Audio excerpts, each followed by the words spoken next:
Today we got new Warhammer reveals with the Warhammer World Championships, and even more evidence to support the theory connecting the laws of magic and chaos. So let's get into it. Okay, just to recap, in my video from 6 months ago, I covered the etheric dominions, the sub-realms of the realm of chaos, and connected them to their corresponding gods from 40k and fantasy, as well as each realm to their law of magic, with the winds of magic originating from the realm of chaos being established from Warhammer Fantasy, hence the 8 laws for each of the 8 points of the Chaos Star.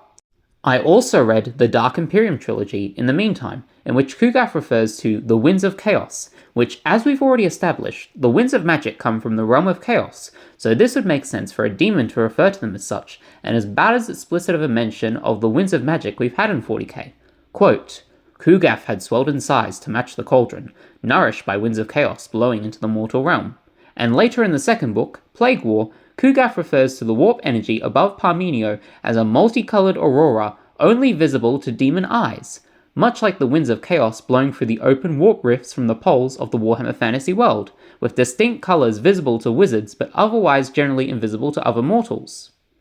Now, to take a turn from the mortal realm of 40k to the mortal realms of Age of Sigmar, where we had a Jade Wizard revealed, a wizard of the Law of Life Ghyran, with the symbol of Ghyran all across the new miniature, and a tribal chief from the realm of Gur with the symbol of Gur, the Law of Beasts, on his amulet, while looking quite bestial himself. Now this is where we get more evidence for the connection between Ghyran and Nurgle, with the symbol of Ghyran found all across these new Nurgle miniatures from the Darkwater box. As said during the livestream, these circular symbols found on the Nurgle miniatures are motifs found throughout the Jade Abbey, and were once connected with the realm of life and its more positive aspects as seen with the Jade Wizard, but have been corrupted into something entirely unpleasant, as pointed out with the symbol on the Poxwretch's armour morphing into the symbol of Nurgle.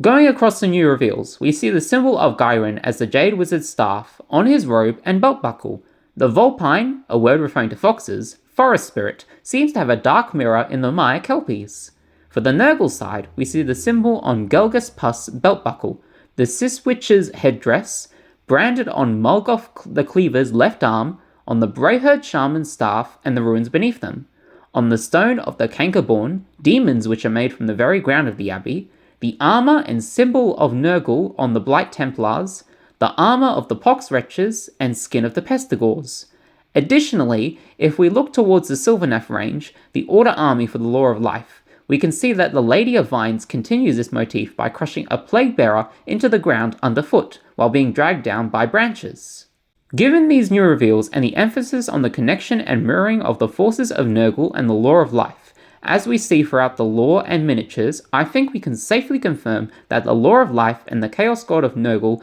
are indeed connected to one another, Nurgle being a corrupted version of Ghyran, as suggested in the stream and model design. But what do you think? Does this convince you more of the connection between the laws of magic and etheric dominions? Leave your thoughts and feedback in the comments below, and maybe I'll see you next time when they release Perturabo or new Vashtor minis, and I get to talk more about Malevolent Artifice and the Law of Metal. Until then, thanks for watching!